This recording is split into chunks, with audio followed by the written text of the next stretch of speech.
Amen. La Bible révèle que la fin de toute chose est proche et que Dieu appelle tout homme à pouvoir se réjouir de la seconde venue de Jésus-Christ. L'objectif de cette présentation est de vous préparer à être du nombre de ceux qui gardent les commandements de Dieu et le témoignage, la foi de Jésus-Christ.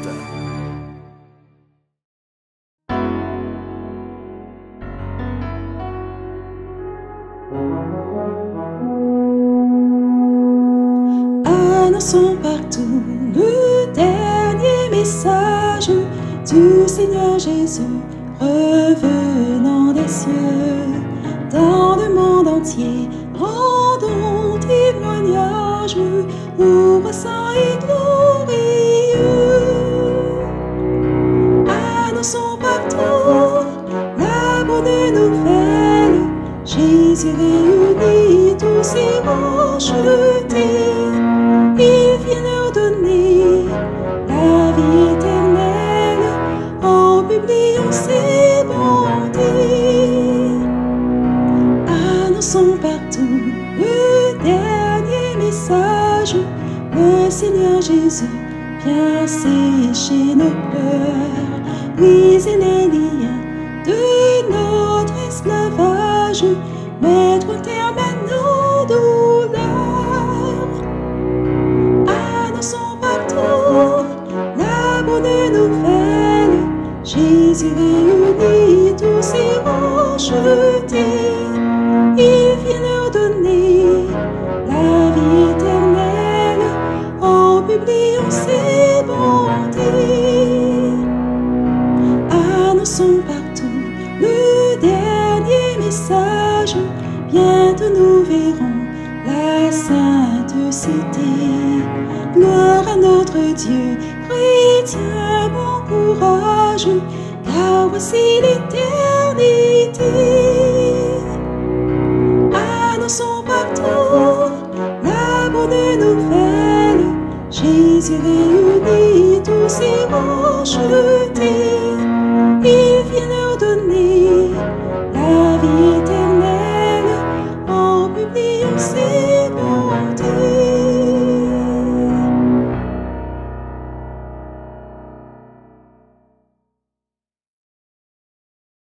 Je dis bonjour et bon sabbat à tout un chacun. Et quel que soit l'endroit où nous écoutons ce message et nous suivons ce message, que la paix du Seigneur, notre Dieu, soit sur chacun d'entre nous. Et je souhaite tout particulièrement la bienvenue à ceux qui sont rassemblés avec nous en ce matin et aussi ceux qui suivent en direct ou en différé, que ce soit par écran ou à la radio. Donc, Dieu notre Père et son Fils Jésus-Christ soit notre paix par l'Esprit de Dieu. Et nous allons en ce sabbat, durant cette heure, continuer notre série de présentations et d'études du livre du prophète Daniel. Et nous allons, avant de commencer, prier. Et nous vous invitons, là où c'est possible, à pouvoir prendre la position qu'il convient pour la prière.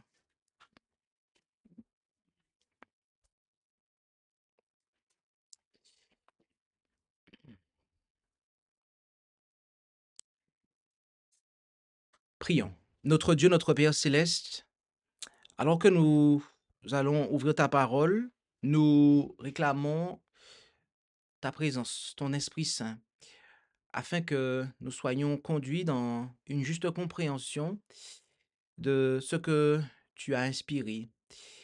Et pour que cela, soit de nature à nous édifier pour notre salut en Jésus.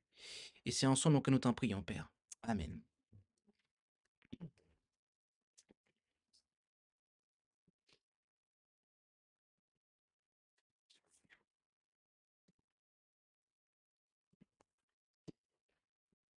Nous allons, durant cette heure, considérer notre 72e étude de cette série sur le livre du prophète Daniel. Et cette étude a pour titre Cadre général de la vision de Daniel. Et nous allons considérer les deux premiers versets du chapitre 8. Et sans plus tarder, donc, nous allons considérer donc ce texte de base ensemble, où il nous est dit, en Daniel 8, versets 1 et 2, ce qui suit. La troisième année du règne du roi Belshazzar, moi, Daniel, j'eus une quoi? Vision, outre celle que j'avais eue auparavant. J'eus une vision, et il arriva, comme je regardais, que j'étais à Suse, la capitale, dans la province d'Élam. Et dans ma vision, je me trouvais près du fleuve d'Oulaï.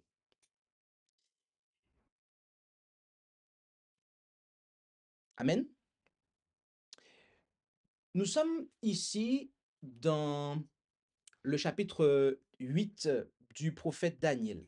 Et comme nous l'avons vu dans l'introduction de cette série d'études, eh bien, le livre du prophète Daniel a été écrit dans deux langues principales.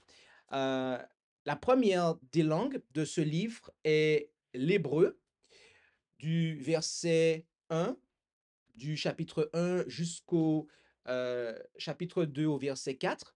Et après, à compter du verset 4, donc commence la partie en araméen jusqu'à la fin du chapitre 7. Et au chapitre 8, eh bien, on recommence, le récit se poursuit en hébreu. Donc ça, c'est un rappel, ok, au niveau des langues qui sont employées dans le livre du prophète Daniel, ok. Donc, la partie chaldéenne du livre est terminée et nous revenons maintenant à l'hébreu. Okay? Comme les Chaldéens s'intéressaient particulièrement à l'histoire et aux prophéties du chapitre 2, verset 4 jusqu'à la fin du chapitre 7, eh bien, l'ensemble est écrit en chaldéen. Mais comme les prophéties qui restent concernent les temps postérieurs à la monarchie chaldéenne et se rapportent principalement à l'Église et au peuple de Dieu en général, eh bien, elles sont écrites en hébreu, langue dans laquelle Dieu a choisi de révéler tous ses conseils donnés sous l'Ancien Testament par rapport au Nouveau.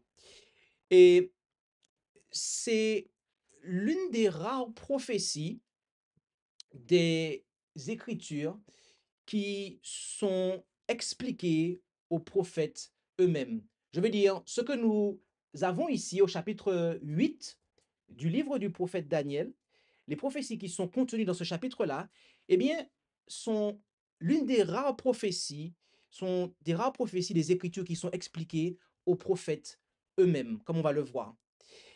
Et elle devient donc importante en tant que clé pour expliquer d'autres prophéties de caractère similaire. Ça, c'est une chose que nous devons aussi noter.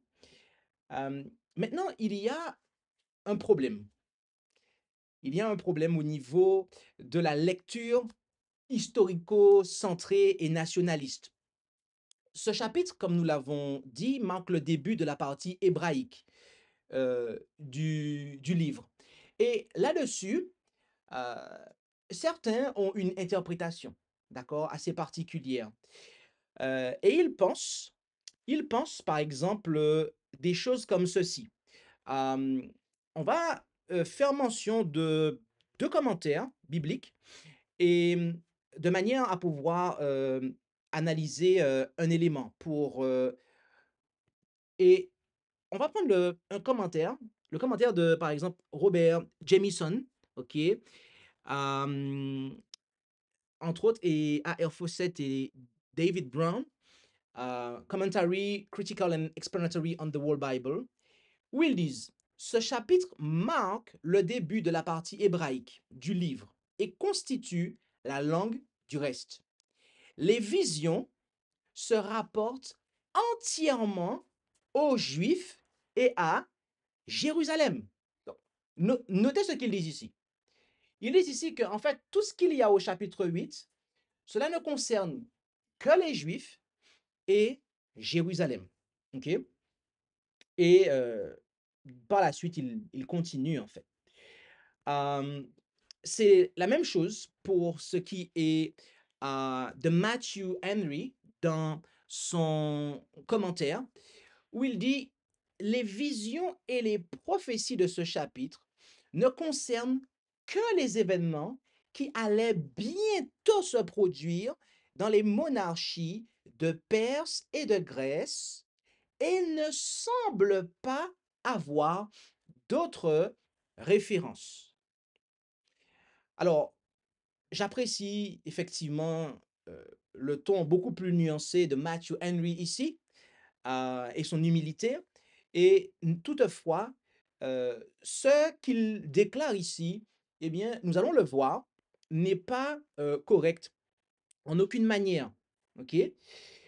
D'après ces auteurs, les chapitres 8 à 12 du livre du prophète Daniel, mais tout particulièrement ici, celui chapitre 8, eh bien, rédigé en hébreu, marquerait une focalisation sur le peuple juif et Jérusalem, en contraste avec les chapitres 2 à 7, écrits en araméen pour les nations païennes. OK?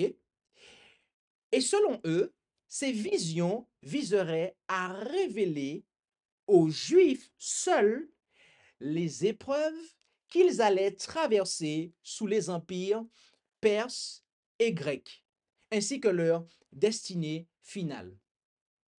En d'autres termes, les déclarations de Jamison Fawcett Brown et Matthew Henry proposent une lecture historico-centrée et nationaliste, c'est-à-dire limitée à Israël et au Proche-Orient antique. Mais cela est faux et pour au minimum 2 raisons. Et en réalité, nous allons en voir 3. La première raison, c'est que la vision devait être scellée pendant très longtemps, ce qui exclut une simple portée antique. En effet, lorsque nous lisons en Daniel 8, verset 26, il nous est dit, « Or la vision du soir et du matin qui a été dite est très véritable. Et toi, cachette la vision, c'est-à-dire celle-là, enferme-la, car elle n'arrivera point de longtemps. » OK? Si cette vision ne devait concerner que les siècles suivant l'exil, eh bien, elle n'aurait pas été scellée, car ces événements auraient été rapidement accomplis. L'injonction de la sceller confirme le fait qu'elle concerne des temps ultérieurs, et ce, bien après la période grecque. Donc, la première raison, c'est que la vision devait être scellée pendant très longtemps, ce qui exclut une simple portée antique. La deuxième raison pour laquelle l'approche, la lecture historico-centrée nationaliste n'est pas correcte, c'est que le temps de la fin, c'est par rapport au temps de la fin. Okay? En effet, lorsque nous lisons en Daniel 8, verset 17, ce qui suit, « Et il vint près du lieu où j'étais. Et quand il vint, je fus effrayé et je tombai sur ma face. Et il me dit, comprends, fils d'homme, car la vision est pour le temps de la fin. » OK? Et notons bien cela, car cette expression revient au chapitre 12, au verset 4 et 9, entre autres, où il est dit, « Et toi, Daniel, cache les paroles et scelle le livre jusqu'au temps de la fin. Plusieurs courront ça et là, et la connaissance sera augmentée. Et il dit, va, Daniel, car ces paroles sont cachées, devrais-je dire, et scellées jusqu'au temps de la fin. Bien-aimé, une lecture limitée à Israël et à l'Antiquité est tout simplement contradictoire avec l'ampleur temporelle de la prophétie. Ces versets délimitent le cadre chronologique de la prophétie. Il n'est pas question ici de quelques siècles suivant l'exil, mais nous est-il dit du temps de la fin. D'accord?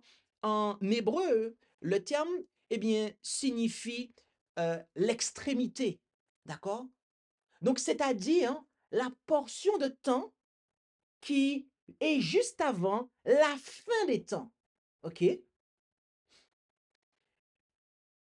Cela exclut donc toute application exclusive à l'Empire grec ou à des événements circonscrits autour du retour de l'exil.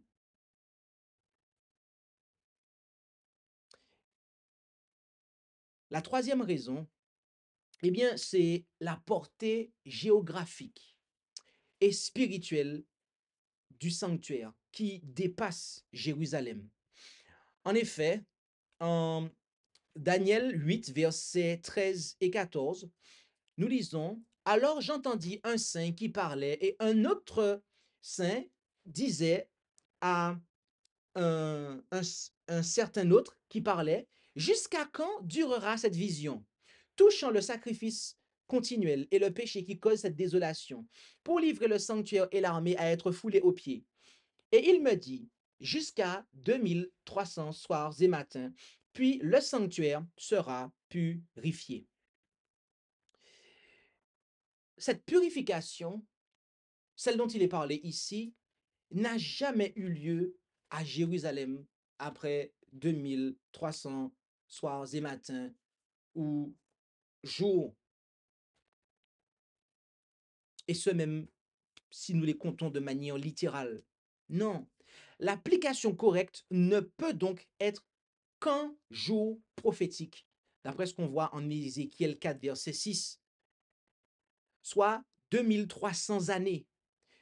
Une portée qui est incompatible avec un événement antique localisé. Et que dire du Nouveau Testament, qui a été écrit en grec pour le peuple de Dieu, majoritairement composé de païens. Donc, nous avons limité l'explication à 3 exemples, mais nous pourrions continuer pour démontrer que cette interprétation-là ne tient pas la route. La lecture historico-centrée sur et nationaliste, d'accord, c'est-à-dire limitée à Israël et au Proche-Orient antique, ok, pour ces 3 raisons et encore d'autres, ne tient en aucune manière la route. Et voilà, ça c'est un point d'explication qui est important, bien-aimé, car parce qu'il y a un changement de langage, eh bien, certains vont limiter leur interprétation, vont borner leur interprétation et dire que, oh, ça ne concerne que les Juifs, alors que, nous le voyons, il n'en est rien du tout. Cela étant dit, et il nous fallait le dire, alors même que nous commençons cette étude du chapitre 8 et cette première étude de ce chapitre, euh, nous allons maintenant entrer dans l'étude des versets qui ont été pris comme texte de base. Donc, la 3e année du règne du roi Belshazzar, moi, Daniel, j'ai une vision, outre celle que j'avais eue auparavant. Les versets 1 et 2 contiennent l'introduction historique de cette nouvelle révélation. Celle-ci fut donnée à Daniel la 3e année du règne de Belshazzar, aux environs de 538 avant Jésus-Christ, soit près de 2 ans après la vision des 4 royaumes du monde qui ont été vus au chapitre précédent. Et nous allons afficher cela pour vous et relire ces passages-là pour que le rapprochement puisse être fait. Daniel 7, verset 1, notez bien, la première année du règne de Belshazzar. D'accord? Donc voilà comment commence le chapitre qui contient la vision sur les 4 royaumes, et très précisément le songe sur les 4 royaumes. D'accord? Ensuite, au chapitre 8, verset 1, la 3e année du règne de Belshazzar, ok, moi, Daniel, j'ai une vision. Donc, on voit bien que la première année, c'est le chapitre 7, la première année, et le chapitre 8, c'est la 3e année du règne de ce même monarque. Donc, la vision dont il parle comme étant celle qui lui apparut la première fois est la vision du 7e chapitre qu'il eut la première année du règne de Belshazzar. Et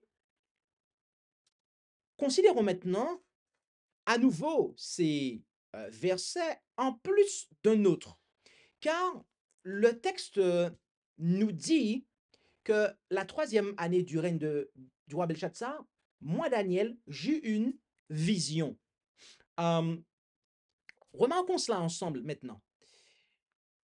En effet, en Daniel 7, verset 1, il avait été dit à ce moment-là, Daniel, étant sur son lit, fit un songe. Question, qu'est-ce qu'un songe? Un rêve, effectivement. C'est quand vous êtes endormi que Dieu, effectivement, vous fait une révélation, mais vous êtes endormi. Alors que chapitre 8, verset 1, il ne s'agit pas d'un songe ici. Daniel n'est pas endormi. La 3e année du règne de Belshazzar, moi, Daniel, j'ai une vision. J'ai une vision. Et il est intéressant de voir ce que Nombre 24, verset 4 nous dit. En effet, celui qui entend les paroles du Dieu fort, qui voit la vision du Tout-Puissant, qui tombe et qui a les yeux ouverts, dit. Voilà. Voilà comment on a en fait, on sait que quelqu'un a une vision. Voilà une caractéristique de quelqu'un qui a une vision. C'est-à-dire que il a les yeux ouverts, il est éveillé. Mais Dieu l'a emmené loin en esprit. Dieu lui montre des choses. Ses yeux sont ouverts, mais Dieu lui montre des choses. Des choses qu'il ne voit pas de ses yeux, mais que Dieu lui montre, eh bien, en esprit. Il est intéressant de bien noter ce verset-là. Nombre 24, verset 4. Car cela définit, eh bien, c'est une caractéristique ici lorsqu'on a un prophète qui a une vision. Cela permet de savoir si un jour on est confronté à quelqu'un qui se dit être prophète et qui dit qu'il a des visions. À ce moment-là, on sera en mesure de pouvoir tester si c'est réellement le cas. Alors que la première vision lui apparut pendant son sommeil, la deuxième vision lui est apparue alors qu'il était pleinement éveillé. Et l'expression « outre celle que j'avais eue auparavant » n'est pas une affirmation redondante, mais elle souligne que le contenu de cette vision est lié à celle du chapitre précédent. Au verset 2, il continue en disant « J'eus une vision, et il arriva, comme je regardais, que j'étais à Suse, la capitale, dans la province d'Élam, et dans ma vision, je me trouvais près du fleuve d'Oulaï. »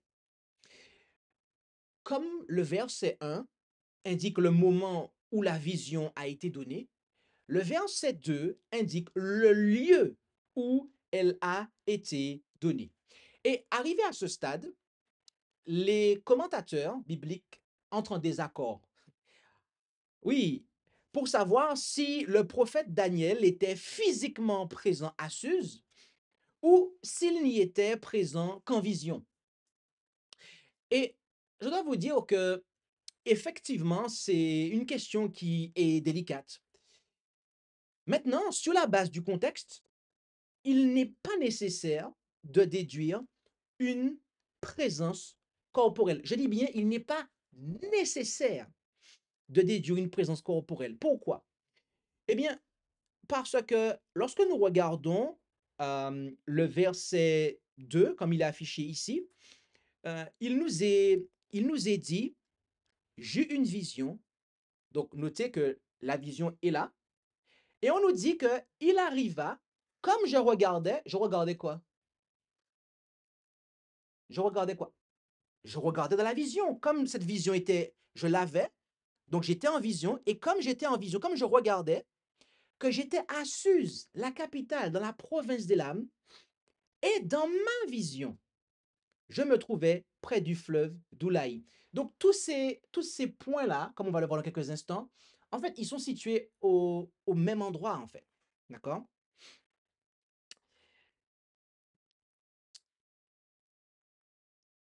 Cela peut être compris comme introduisant une série d'événements vus en vision, sans référence nécessaire à une présence réelle.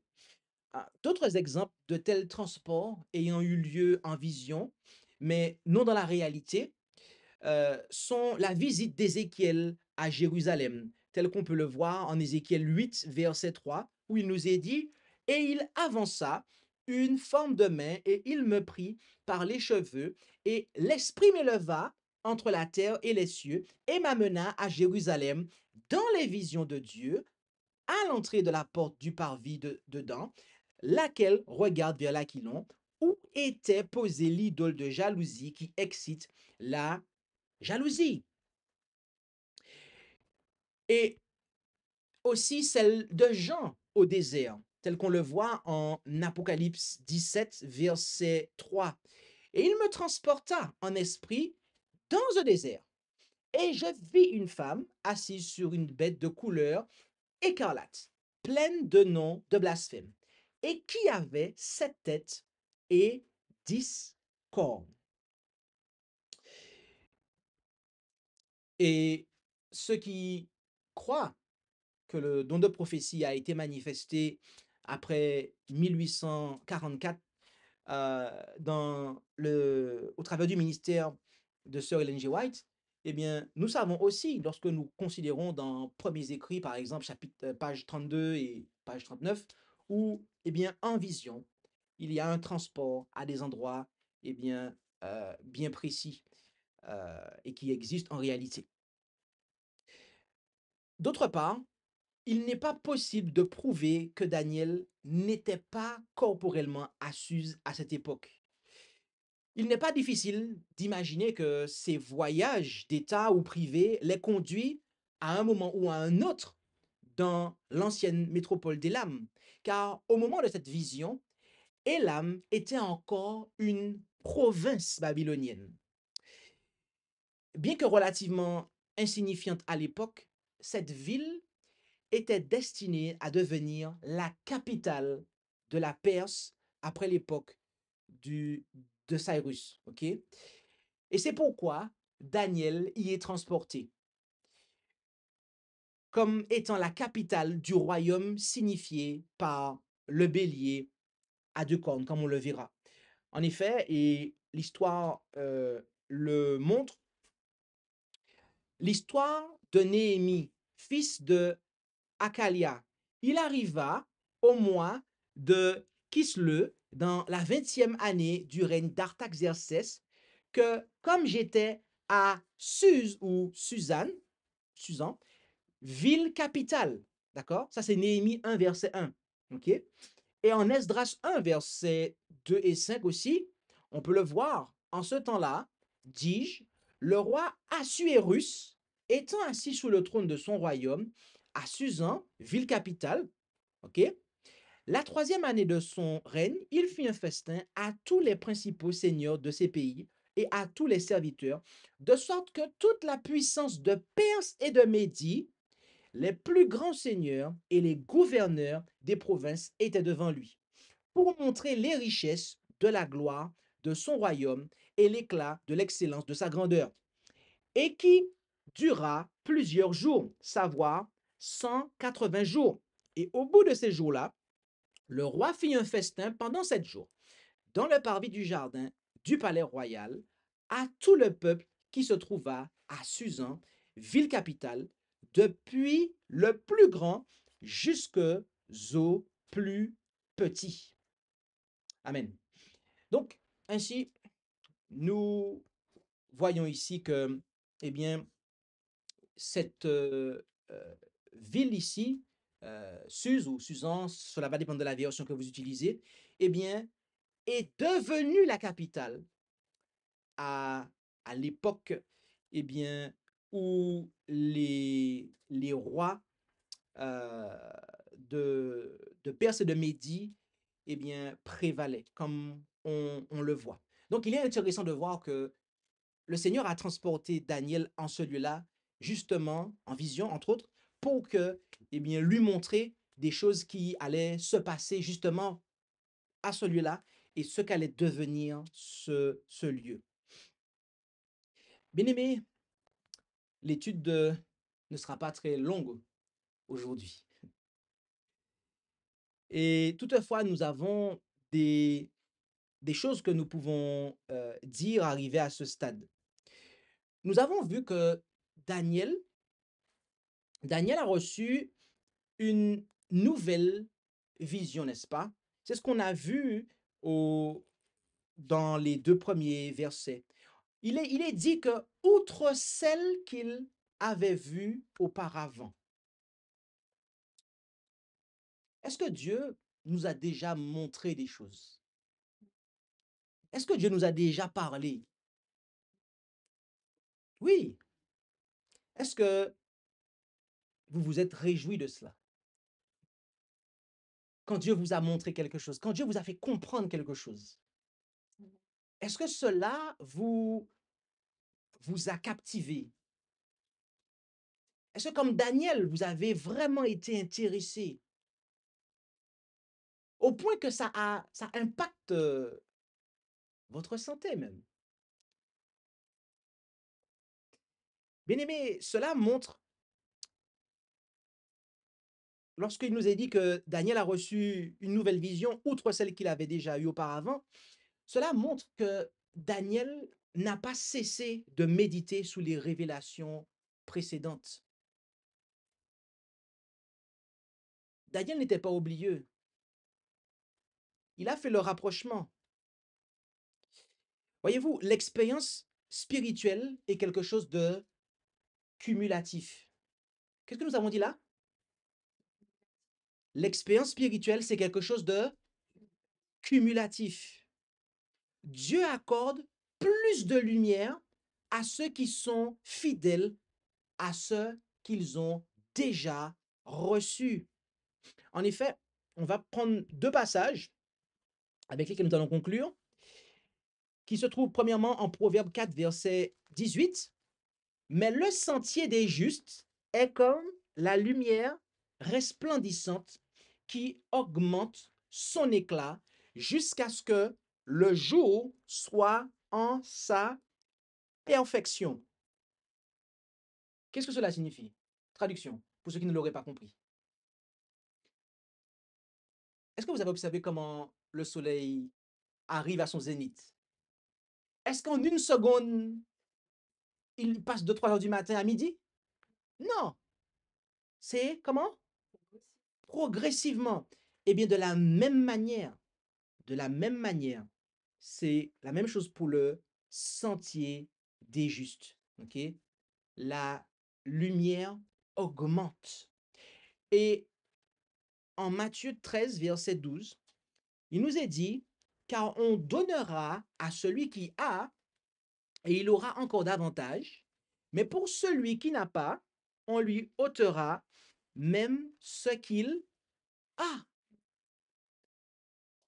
pensez-vous que Dieu aurait accordé une nouvelle vision à Daniel si ce dernier n'avait fait que peu de cas de ce que Dieu lui avait montré précédemment? Non, non.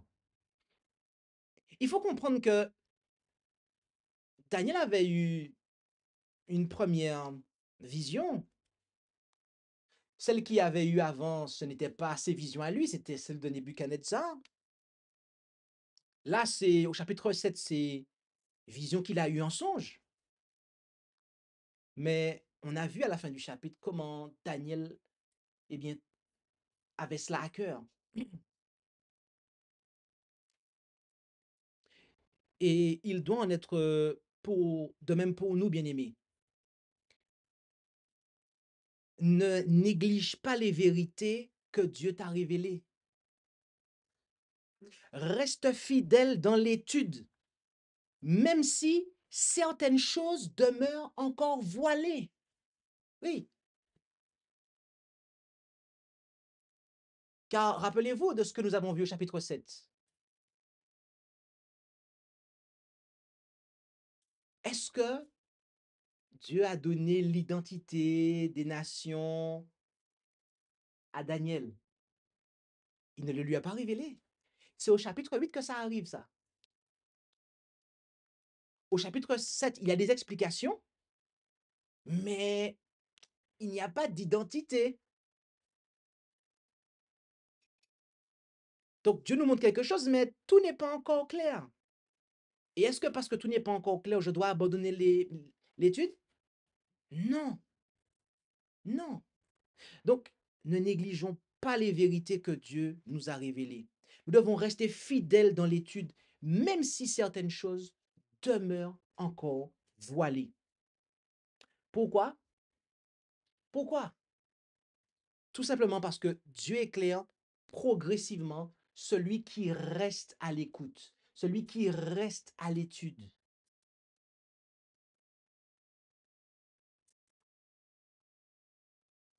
Chaque révélation fidèle reçue, fidèlement devrais-je dire reçue et vécue, mise en pratique, eh bien, prépare ton cœur à un appel plus élevé. Je reprends ça. Chaque révélation fidèlement reçue, acceptée, mais aussi mise en pratique, eh bien, prépare ton cœur à un appel plus élevé. Ainsi, plaise à Dieu que, à l'instar de Daniel, eh bien, nous puissions chérir chaque rayon de lumière que Dieu nous envoie, de sorte que notre sentier, eh bien, soit comme la lumière resplendissante qui augmente son éclat jusqu'à ce que le jour soit en sa perfection. Amen.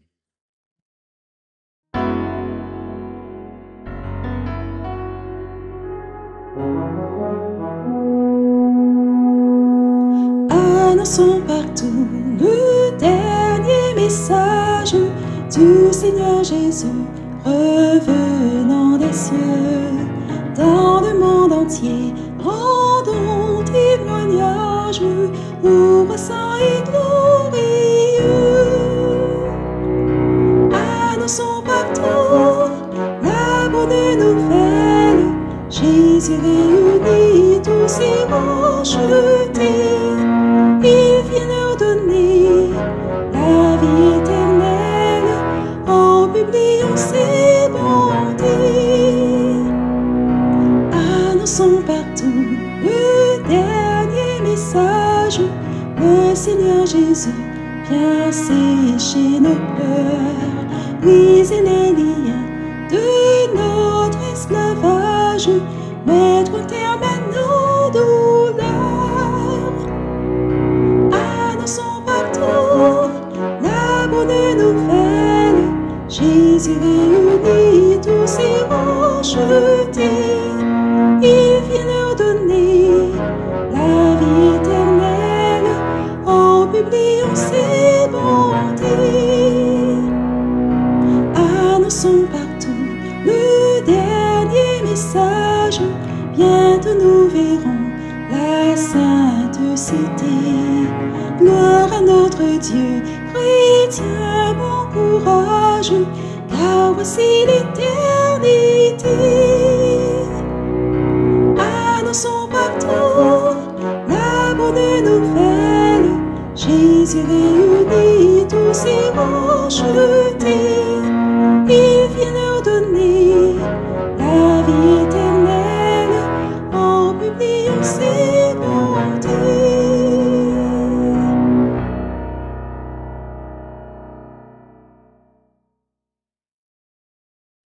Amen. Nous allons prier pour clôturer et je vous invite là où c'est possible à prendre la position qu'il convient pour la prière.